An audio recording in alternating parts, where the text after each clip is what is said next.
Hello, my name is Maurice Washington. Hello, my name is Maurice Washington. I want to welcome everybody to another episode of Executive Talk. Those who are watching live and those who are listening later on our podcast, thank you so much for joining us. Today's segment is titled, This is Why Your Plan Doesn't Work. So I want to, before we go into and introduce our guest speaker today, I want you to think about that, your financial plan, where you are time and space right now with your financial plan. We're going to talk about why it's not working, because there's a rhythm here, there's a pattern, and what we want to do in today's segment is actually expose why it's not working. So with me today to actually talk about that is Kerri Farren. She is a seasoned IRA. IAR. So without further ado, let's go ahead and bring Kerri Farren to the stage. How you doing, Kerri? I'm doing great today. How about yourself?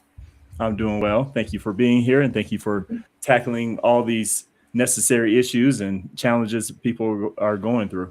Yes, I'm here. It's going to be a nice, simple show, but it's going to have a lot of information that's really needed for people to really understand and know about. That's fair. So I want to bring everybody back to the past, and I'll bring you back to the present. In December, we had talked about, and it was an end of the year review, and we spoke about just looking at the year and how people are typically frustrated around about December. Is that still, and I mean, they're frustrated around about December because their plan is not working. What do you see nowadays, Kerri, where people are coming to the middle of the year? Are people excited about it, or where do you think people sit at this stage? It happens so different for so many people, but a lot of it right now, it's the end of May. Well, not quite, but getting there. And people are looking back at what they did in December to schedule, to see how I'm doing. And I bet most of them are not at all, probably even close to where they planned on being. And it's not because it was their fault. It's not because they made mistakes on their own, but it's just the way the economy was going. It's way different things were happening during those 6 months that weren't planned. It's all things like that have changed that was not counted on in December. So now they're looking back and they're saying, well, I wanted this in December, I wanted this in January, February, March, but now I'm in a position that's not on my plan. So people are like, did I follow my plan? And what can I do to change this? And I don't want to blame myself for it, which people should think too. Kerri, every time, I mean, there's obviously a lot of notable shows that we've done. The one that the recurring message that always pops into my head is volatility at this point. And I think, and I don't think, I know specifically volatility hits us all in one way, shape, or form. But that is a major concern as to how some of these plans seem to fall out of place. Would you agree with that? I totally agree with that. Volatility is insane, especially right now. I mean, it's always been around, but right now it just seems like it is stressing people out so much because you never know what's going to happen. I mean, we are in a different part of the world and time right now than we've ever been in. So the people could have been comfortable in December, in January, February, not. And now for sure, May, they're not. Because they just are not used to, well, I shouldn't say they're not used to it, because like we said, we've always had volatile markets, but this one's just different. And people, so many things are unexpected every day. So people are stressing out. There are people that are fine and good. We know all about that. But there are a lot of people that are in a position right now that they are stressed out because their plan is not working. That's fair. So I want to bring this up because this is an important sheet. You have the F&A, the financial needs analysis. Talk to us a little bit further as to why, when you meet with people, why you take people through this F&A. Okay, this is one of the main things we originally start with. It is to get the client's information on their goals, their objectives, what they're going to do, what their plan's going to be. And so this information needs to be in detail. When we do this, I know people can be kind of holding things back if they're embarrassed about it or if they don't want to show. But to be able to do a real financial analysis and show some results that you want, we do have to get all of the information. So what I want to do and what I need to do with my clients is get that trust so that we can go through, get this information so I can provide the best options and the best, whatever I can do for the client because of these questionnaires. Folks, I want to introduce something to you. one of the most challenging things for us to do. There's the easiest thing for us to do is live in our feelings, and it feels good. At least we're safe. We got money in the bank. We're paying our bills on time. But there's certain elements in life that actually brings out the exact truth as to what's your story. And to me, Kerri, this is one of those things. This is one of those elements that when you're probably meeting with somebody, when you're asking penetrating questions, you actually have to reveal where you are truly. You can no longer live in Imagination-ville. You can no longer live in your feelings and just know that there's something. This is the revealing part, and I feel like a lot of people stumble on this when they should see this as an opportunity for exposure so that we can move forward. Mm-hmm. Definitely. Facts are facts. And that's one reason why math was something that I just love to do, because you can never argue with the numbers. It is what it is. And so the truth comes out, but it can always be good. And that's where we can start to give great opportunities. That's right. That's right. And so let's go ahead and take us down each of these pages so we can understand what these truths are and what seems to reveal and what you seem to learn as you go through these pages with your clients. Okay. The first page, of course, we can just, go through quick. It's just getting your general information. So I know what to look at, know what to do, have all your information ready when we start making plans. So that's simply a basic page. Okay. Yeah. The next page this is where it really starts. So this is when we start having to look at your income, your expenses, and debts. And the very first thing we want to look at is your income higher than your outflow? Right there, a lot of the time on these first page, we see right now we have a conflict. So let's see what we can do. What I like to do is see the people with the most difference between the income and the outflow. The bigger the percentage with that income higher is great. So that's what we're going to start looking at. But this is right now, let's look at the basics and that. So that's the information I get in, all of pretty much their incomes, their debts, everything, so we can compare that. So that's another simple page, but again, hurting kind of to give the numbers. Sure. This one is very important to me, as like many of my other shows that we've done about life insurance. This is something that people don't understand the real meaning of what they need to have. And in the example that we're going to show, I'll explain why this is important. But right now, we just want to look at what kind of things you have for after. If something tragic happens that you're especially unexpecting, then you have support for your family. Because if the main person that's bringing in the money happens to not be able to work again, or worst case scenario, death or bad sickness, then how are you going to have your spouse and or children survive without some life insurance? So it is very important, and I like to talk to clients about that. So that's number one. And so this is where it comes to where we can even that out more. So life insurance is very important. Now let's get into the finance and the numbers. A lot of people don't understand that we need a large diversity in our investments. Mm-hmm. In this presentation, or this slide, we have the tax now, tax later, tax advantage numbers. And what we want to do is have this as diverse as possible so that you have the ability to have the money you need now, the money you need later, and then the money you'll need for tax purposes. Meaning we want to have things that you have to pay the less tax as possible, because people don't like doing that. So in this example, we do have such things that we talk about. Your bank accounts, things like that, they're going to be taxed. Mutual funds, things like that, they're going to be taxed every year. So that's one thing. But these are like your income that you need to have so that you can pay your bills, so that you can even go on your vacations, whatever. You want to have access to that money, but you are going to be taxed on it.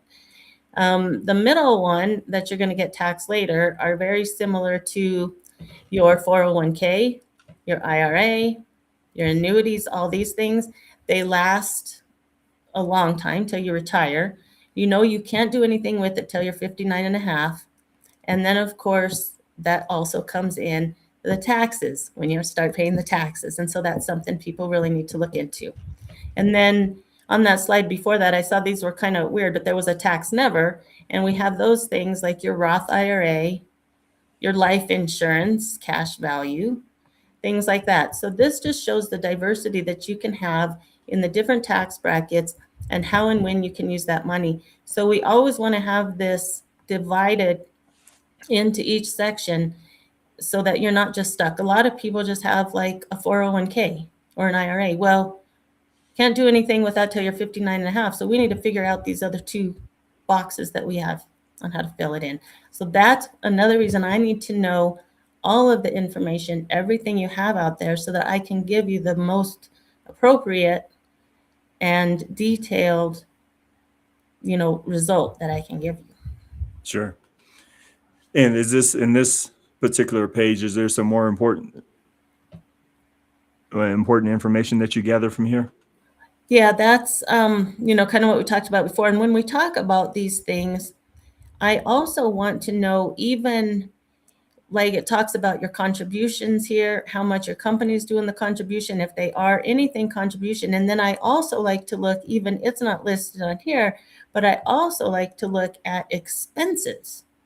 Some things you're paying a lot of money for when you could diversify that into getting the same thing, but less costs.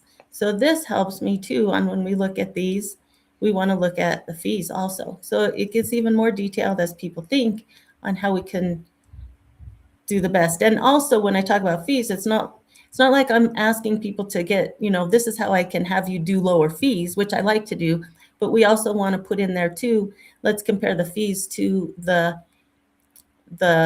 benefits or whatever that you're getting. So a lot of people want to look at that too. It's like, I'm paying a lot, but I don't want to pay anymore. But what is it that you have that you're paying for? So it's another thing that we do when we look at all of that. Very important. It's very important. And I want to, as you go through this and as people are kicking out your information, and to me, Kerri, this is what I see. You're going through these pages, people are giving you information. And do you feel like some people find themselves comfortable where they are, but still stressed all at the same time as to what the possibility and what they might be coming into? Yeah. And that just made me think of a client. I won't, put in detail, but I remember she is comfortable with what she has because she sees that things will be taken care of in the future, but she knows it's going to be very tight and that she shouldn't really expect that. So yes, I see people that feel comfortable where they are because they really think the future, but in the back of their mind, they're saying, this isn't going to work. But they just want to have that mindset that, okay, I have this stuff. I do see my Social Security coming in the future. I'm going to be fine. But and yeah, I mean, and it's true, folks. This is who we are. There is a comfort that comes with us when we think things are good. We think because we have that 401k, it's going to be enough. We think we're doing all the right things. But you have a good start. You have a good rhythm. But Kerri and I mentioned something at the beginning of the show, which is volatility. It's, when you see sheets like this and Kerri's going through this, there's an exposure as to, are you ready for volatility when it comes? So when you're frustrated when it comes to December about your plan and, man, I'm stuck again. There's volatility. There's a pattern of volatility that comes within your months, that comes within the year, that takes away from your future. So on paper, and as you feel good about where you are, you're not stressed, you still have a home over, your roof over your head, but there's still areas that are still exposed. And then that's where volatility comes in to hit you. And I think that's really where Kerri is actually, when you have these meetings with folks, that's what you want to do in that first conversation, is expose where the potential volatility can come in and, cause a ripple effect. Would that be accurate? Mm-hmm. That's totally accurate. And because of so many people that I've worked with, I see so many different scenarios. And, I bring my dad up for everything because of life insurance, this and this. Yeah. So I'm going to keep bringing him up all the time. But he had a para here in the United States, here in Colorado, it's like a retirement plan, and it's very simple to, a pension. Once you retire, you get the same amount for the rest of your life. And him, along with other people that I know, counted on just that because they thought, well, if I have this kind of income for life, I'm going to be set. However, that changed. All these different things changed in his life, not only just the basic stuff of inflation. Yes. And so him thinking that his, retirement plan pension will be fine, in the long run, it just wasn't enough. It wasn't enough because of the changes and the volatility in everything, that it was a tight ending. Yes. And so I use that experience that I've been through is really what makes me know that people need this kind of help. And I want to go back to one thing, folks, and and Kerri has willingly brought a scenario to us, so that way we can see what this time that she spends in the first meeting with you to gather all this information, how it comes back, because this is important. But I want to point something else out. One of our shows Kerri and I did, we were talking about your investments and your protections and so on and so forth, right? We were talking about your insurances.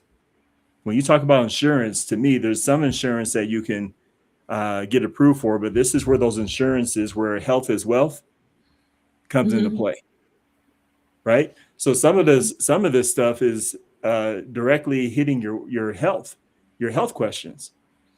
So when your health is not in order, this is sometimes why this sheet is particularly blank, right? Because you may not be able to get approved, or you may not be working towards that, but that is something that needs to be top of mind as well. Mm-hmm. Is that accurate?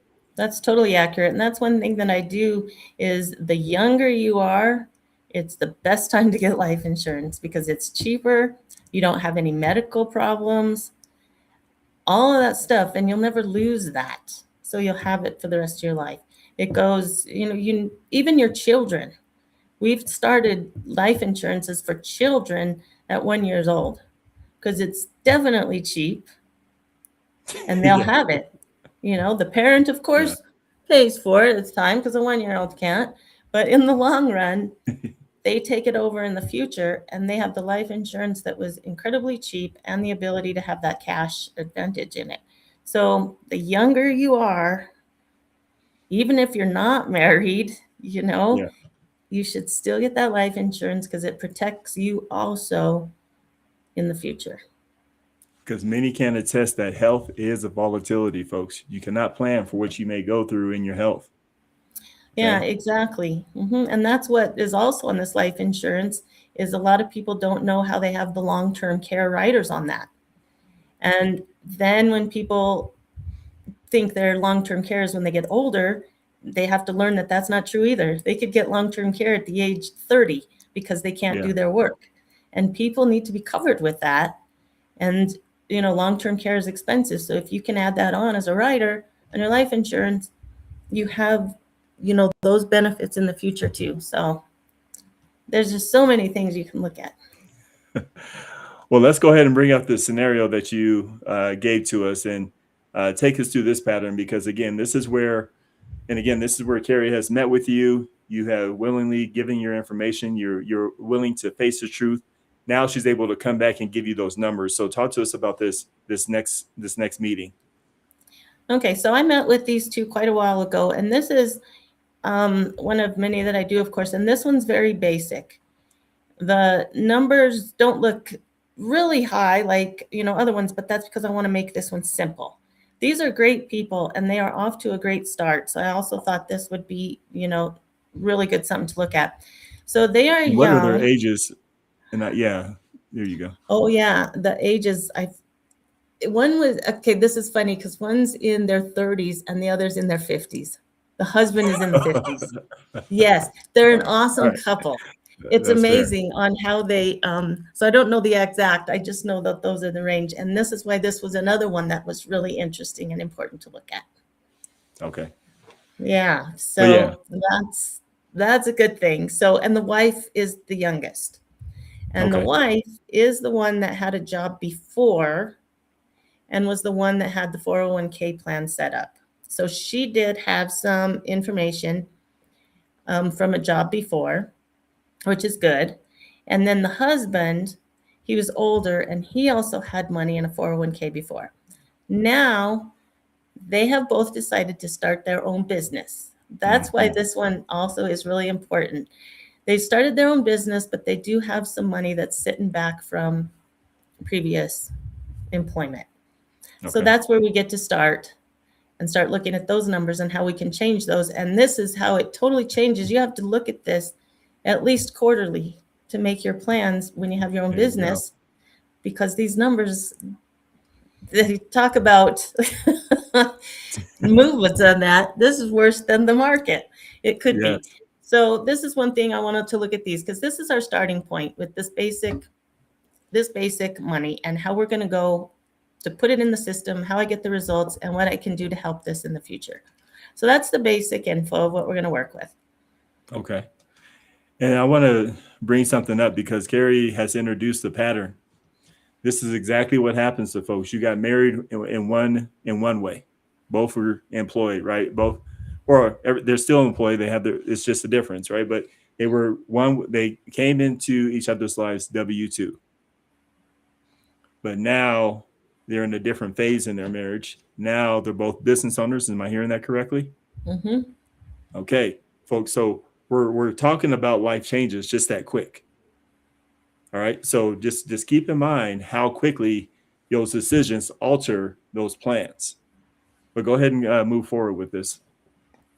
Okay, so this slide comes out, and this is kind of the results of everything that we've done. So this is going to show what the results are from what we're going over. And so it talks about the survivor goal for Jeremy, 86%. So since the wife is actually bringing a little more money than Jeremy is, then Jeremy needs that higher goal, which is 86%. Survivor goal is down, disability's down, Jeremy needs 100% disability. So these are the numbers that we looked at. So this is just a scenario of how this is going to end. And you'll see how I got these numbers, or how the system got these numbers as we go through. But these are kind of strategies, what they have and what they're going to need. And you see that, yeah, we got some work to do with them, but we can work on this. We can work on this. Well, that's good. This is what makes it fun. That's right. But again, folks, I wanted to understand, have everybody understand the power of telling the truth. Now, Kerri says something powerful. I can we can figure out how to get this going. How can we make this scenario work? So take us down to this. Okay. This is good. So this one comes down. It's still where they are. They do not have long-term care. They have no emergency fund. However, their debt management is awesome. It's at 92%, and usually 80% and above is pretty good. So at least we have the debt going, really well. So we're not going to be really worrying about that. But when you see these other 0%, especially the emergency fund, things like that, this is what's really where we're going to, have to really sit down and figure this out, because I do see some problems here. However, problems are projects. That's the way I like to look at that. and exactly. And we're going to work on how we can do this. So again, this is just the first scenario of where they are and what we're going to do to be able to help them. So Kerri, let me ask you this question just based off of this. When you see this just in what it is this an exposure?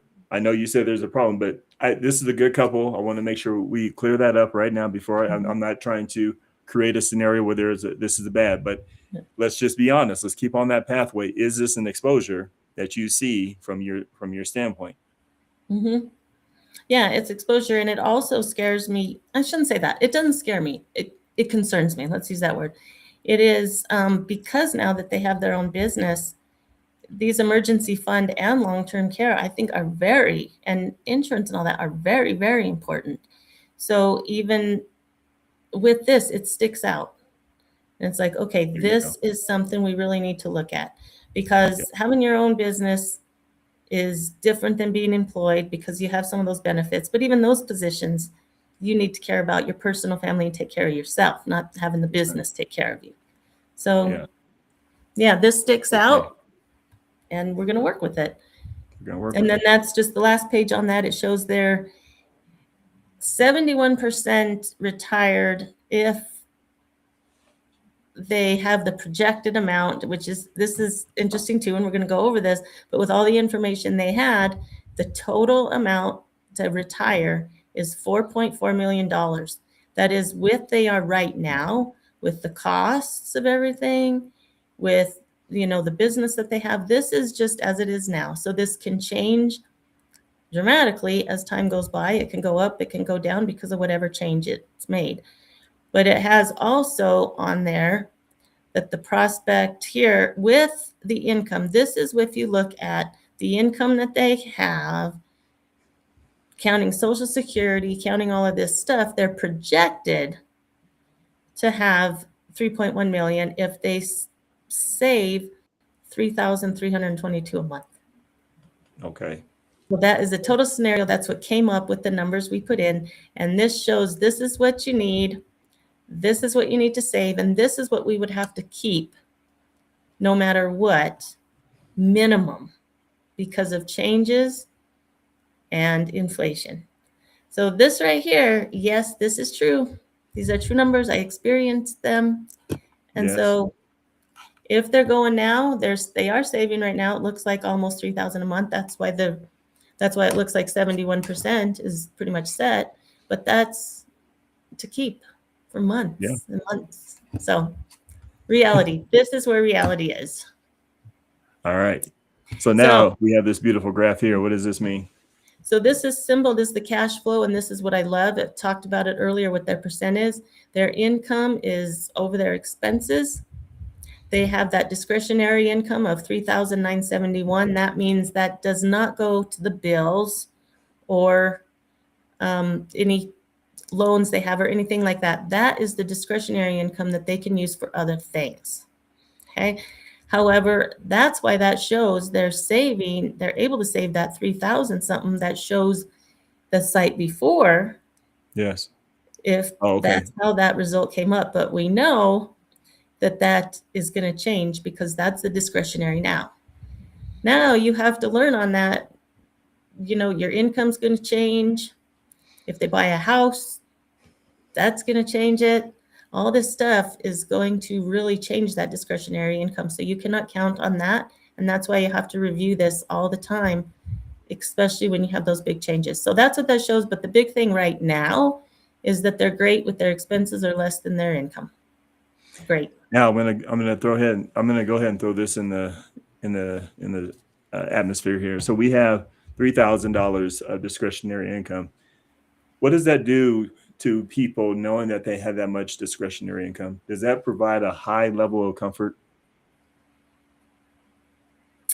Yes, at the time it does. Yeah. Is there a potential trap with that number? The potential trap is when they have money, they spend money. That's it, folks. Remember that. Mm-hmm. Again, I applaud this family, but I want to bring up these holes. And when we're talking about the volatility and the frustration at the end of the year, because we're comparing your December to where you are now. And these are the scenarios that engulf you, right? Mm-hmm. So, but go ahead. I apologize for interrupting you. No, that's okay, because it totally jumped up. And it's a good question. But yeah, I was just kind of explaining the same thing. That's going to change, and people might be spending this money on trips or things that they really don't need. And I'm not saying do not do fun stuff. You want that discretionary income so you are able to do fun stuff. Don't save everything just so you can retire. We want everybody to be able to do the things they want to do. However, also save the money. So that's where that discretionary income comes in. We want to be able to use it to live a good life, have fun while you're young, but let's make sure we're putting that other money away so that you can also be doing it when you're older. That's it. Okay. So what does this page represent? So this talks about when we get into the life insurance. So this one is for if Jeremy dies today. Now, the reason these numbers are so different is because when they were both employed before, the spouse had the more income coming in. So if he died, if she died, then he wouldn't need that much because it will all come from her. And so it's the other way around. So in this situation, it looks like as of now, the life insurance really that would work for him is the 79,016, and he's got some. So he's in, progress that. But again, this is just showing because of the debt and the income they're having right now. Okay. If when the business grows, when they buy a house, if they have kids, I don't know. But all that's going to change, and that life insurance amount will change. So that's where they are now. So off the top of your head, when you see a page like this and you see this information, what opportunities do you see for this particular scenario? Opportunities on how we can work with this one and how can they? Yeah. So this is where life insurance, comes in, because what they're using for the emergency and life insurance is what's in their savings account right now. And that's why it shows that they need more of that funding in there. So that shows, he has no life insurance. He only has the cash that's available. And that's what they'll need to continue to live the life that he is now. We don't want someone to happen to one of them and the other one has to, is just in a worse position. That's what that shows. But that shows that you're either going to really have to save a lot more money up, or let's put less amount in there to get a bigger life insurance. That's it. And folks, I'm taking you through this because I want you to understand this is opportunity for those decisions, for accurate decisions, for execution on the future and making the right decisions. You need the exposure. You need the exposure to that truth. And that's what Kerri is allowing you to do, is to see how it triggers events for her so she can say, hey, here's the right decision. Here's where you move forward. So, and she was talking about this as an opportunity. Here's the opportunity. And what does this represent for you? And this one went up huge because she's the one that had most of the money. So if she passes, then to come up with the total amount that was shown at the beginning of how much they need, she would have to have a much higher life insurance for him. As you can tell, the difference is huge. And this is all because of the money that they have sitting in their 401ks right now. She had more money in hers because she worked more. But that's the reason hers has to be bigger for Devin to survive. And that's what's scary. So they're not even close to that. So to be able, and I also believe that is also different because of the age. Also the age, huge difference that we talked about is what makes those changes too. So that's where we're at. They're at 3% progress without having the life insurance. But we can go ahead and you're able to buy insurance that will give you that for a much less price than trying to save up $1.9 million just for that. Yeah. So that's where we go with the survivor goal. Okay. And that just shows actually the details. So instead of the graph, we have numbers. So if you're a graph person or a numbers person, that's, the numbers that we need. It shows the 1.8 million that we would need if a survivor. So those are pretty much just the numbers of what we just went over with the graphs. Disability, we don't have much to talk about that. You see that you have no disability. It seems like right now at the time with the money you have the ability to have a little bit of disability in there to pay for it. But in the future, you have none. So we really have to work on their disability. And again, a lot of people get that through their work when they're employed, but not, just having your own business. So we got to work on the disability goal. And this is key. It's for them as a couple, as a married couple, it's great that they made that decision, taking the high risk, doing what they're doing. But that risk, that change has pivoted everything, their whole scenario. It made that disability that was once included now have to be supplemented. So again, this is why, Kerri and I, in a lot of our conversations, we talk about comfort. It's one of the dangerous things you can ever do in life is get comfortable. And this is where, when you see this scenario, you're doing just fine. It's almost, see, changes in life, they're not it's actually, you're actually starting at a brand new starting point, folks. Now that your scenario has changed, you have to look at everything completely different and attack it a lot differently, and really get out of comfort zone and pretend like you're at ground zero. Even though you're not, you have, things are still going good, but just really get that in your mind, because it keeps you away from being comfortable. And so that's what's showing up for me as you're talking, Kerri. Mm-hmm. I agree with you totally on that. Perfect. So what about this? What does this represent? So this one goes again on Devin. If he becomes disabled today, then he still needs an amount of need because we don't have it. And again, as you saw on either one of them was at 100%. This one's at 0, and that's just because of the income they have now and the amount that's saved. Okay. So this happens now. If Devin became disabled today, then there's not going to be much for the one that needs it, her spouse. Gotcha. Okay. This one, again, Yep. Here we go. Long-term care. They're There you at go. 0. All they have is the savings. And once that savings, a whole $13,000, long-term care can cost $10,000 a month. You never know.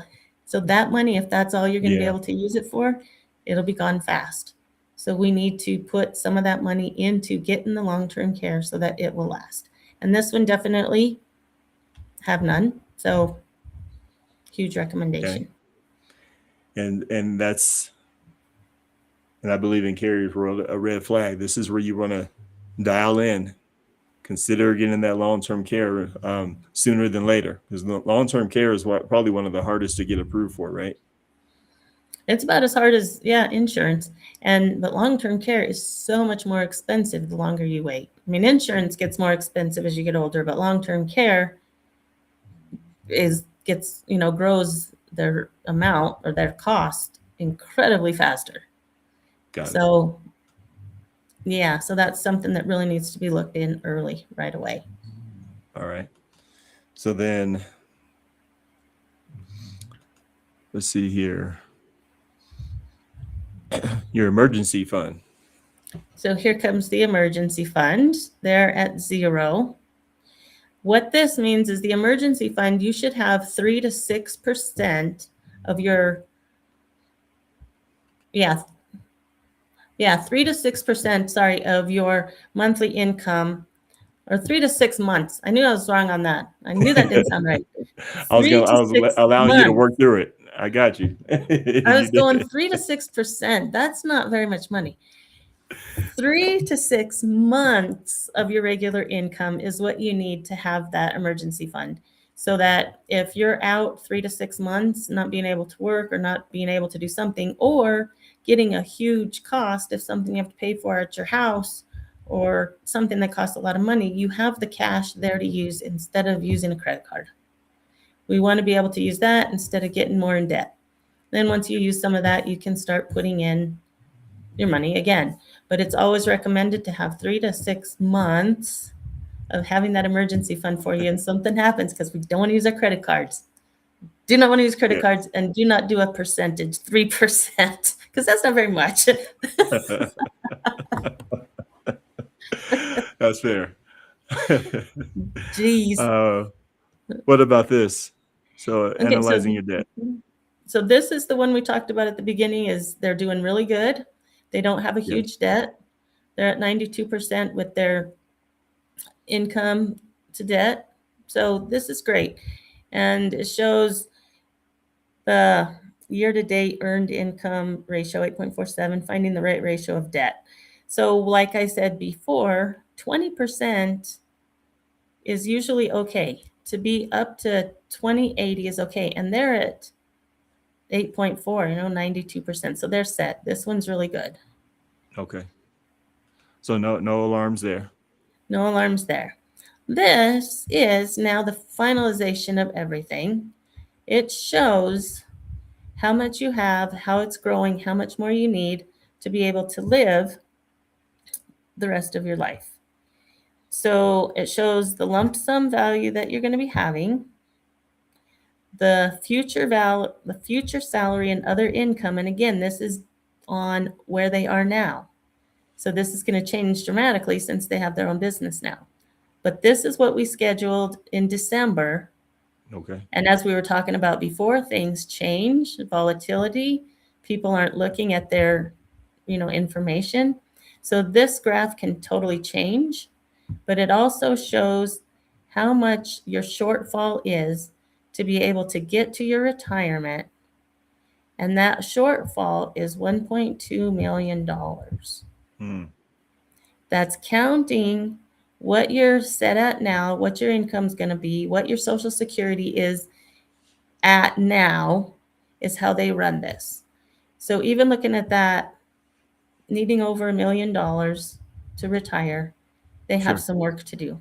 And this is where it comes in scary. And this is where I can help people to look at this in a different way and look at so many different options that we can play with to find the best solution to fix this. But this is the reality. This is what that kind of graph shows from the numbers we have. It shows where they are, what they need until they're done. When life has come to an end. I smile and I kind of smirk because I don't like talking about that. It's something I just don't like talking about, but it's another reality. It is what it is. Yeah. And we want to have our people do the best they can until that time comes, living the life like they are now, if possible. So that's what it shows. And then that's where I go from when seeing this, that's when I can now go for all the different options that we have, which we have a lot, and that gets into more detail, but that's where I can start seeing what we need. Yeah. And this is kind of this in a graph. It shows right now where you are income. And it shows, again, another smaller one for Jeremy because he needs the more money. So his less is, he's going to need 3.1 million. And he's short. No, I'm looking at the wrong. Sorry, I'm reading the wrong. The very top one is he needs 4.6 million. Yeah. So his loss is 3 million. So he needs to make up quite amount that of money because it's not scheduled to do that with the money and the income that he has. So that's again where we look at this, what we need to have to retire. And again, a lot of people get scared on this income. But again, I look at my dad, he had para, thank goodness, and he had the same amount every year. But what we ended up seeing is he spent over $2 million. That's what it cost for him to live just the last 10 years of his life. And that's just the last 10. Don't even add on the rest. So he needed over $2 million. And if it wasn't for that safety that he had, he wouldn't have had it. And I don't see many people anymore having those kind of pensions anymore to rely on, even when they were not enough. So that just proved right there that he spent over $4 million in his retirement time since 55. So, Kerri, let me ask you this question. Year to date, because I remember we had discussed that back in November, I believe. We were talking about that 4 million, that 2.5 million, that large number. When you're presenting with folks nowadays, are people still scared, intimidated, is the right word, by that number? Yeah, they are intimidated badly.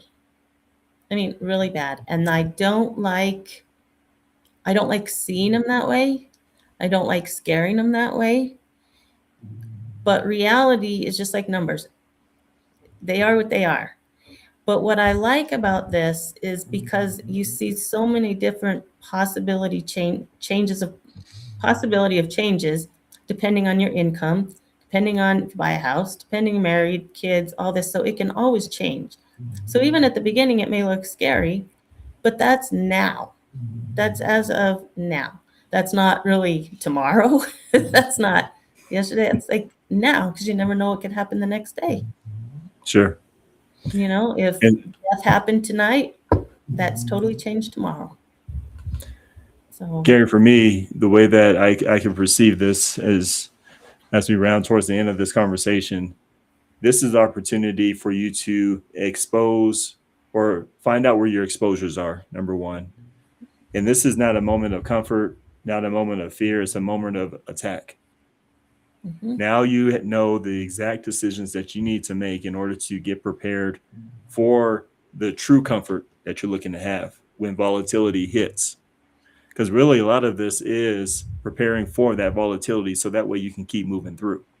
You know, and as I gather these pages, and I appreciate you taking it step by step, page by page, because that's the amount of information that you actually need to understand personally to really digest where you are and to move forward and to attack your comfort zone. And I think that's really the biggest challenge for folks when you look at it at the end of the year plan is attacking that comfort zone, because comfort is, well, comfort. It feels good, right? But always feels bad when that comfort gets attacked. Yeah, isn't that the line? It's comfortable to feel uncomfortable, or something like that. It's like you look at the comfort, and I'd rather stay comfort in an uncomfortable situation. Yeah, that's it. And so, Kerri, we've covered a lot of information. I want to thank you for taking us down this pathway and exposing what this looks like to really start addressing your plan. Because again, I know nobody's intentions are to start the year off excited and look at the middle of the year frustrated, and at the end of the year totally, upset. So what final thoughts would you like to take us through in order to move through? What are our next steps for this? All right. So the final steps, the final thing that I think we're looking for, I've talked a lot about it. The process, what we need to do to go forward. But my recommendation is to really sit down and think about where you are today, where you are right now, and wonder if, okay, I think I'm going to need some help with this. I think I'm going to need to look into this, and really just look at reality. Don't let it scare you. It's not good. It's not bad. It is what it is. And I want people to understand that there are a lot of possibilities in the future. And I don't want people to ignore them, thinking they'll never get to them, because they can.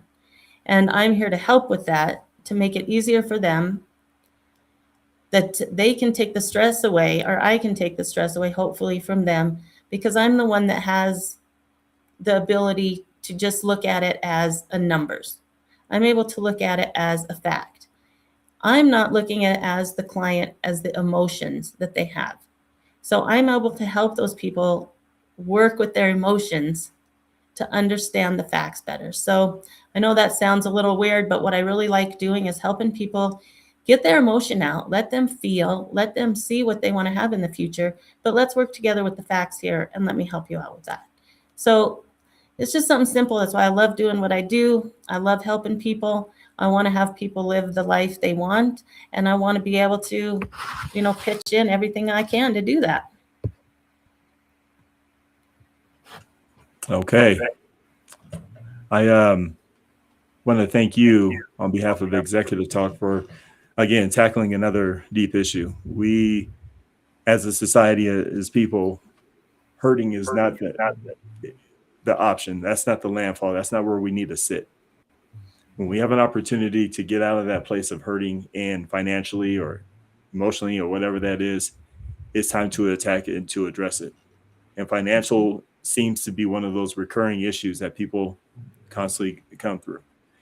So to be able to have a tool and be able to have your expertise and knowledge to help expose that truth and what it is huge. So I appreciate what you do out there in the business world, in the community, and what you do as a profession. So thank you for that, and thank you for your effort out there. And thank you. Thank you. All right. So Kerri, obviously we're going to have some more conversations because when it comes to finances, there's always something to talk about. Yay. Thanks for being here, Kerri. We'll see you next time. All right. Have a good day. All right, you too. All right. And for those that are still watching, I want to thank you for joining us and sitting in to hear Kerri and what she had to say. I want to acknowledge something that we acknowledged earlier in the conversation, which is the word truth. The truth will make you free. And that is exactly what meeting with people like Kerri does. It allows for the truth to come to the table, not to attack you, not to make you feel bad, not to make you feel beneath. It's to actually encourage you to move ahead, to be encouraged about the future, because now the truth allows you for the right decisions so that way you can reach those goals. Something that Kerri and I share mutually, we do not want to see anybody struggle. So this is why she's on this program, to talk about how we can break those barriers financially and move forward. So I highly encourage you to reach out to folks like Kerri, to have a sit down with her, know what she has to offer, and see where you can move forward in your life and move forward and get to a better place and deal with this volatility that we're seeing. Because no longer are we going to be the victim, we're going to be a victor. So I want to thank everybody for taking your time out of your schedule. But Kerri and I, we actually have to get back to work. So we'll see you next time. Thank you. Bye-bye.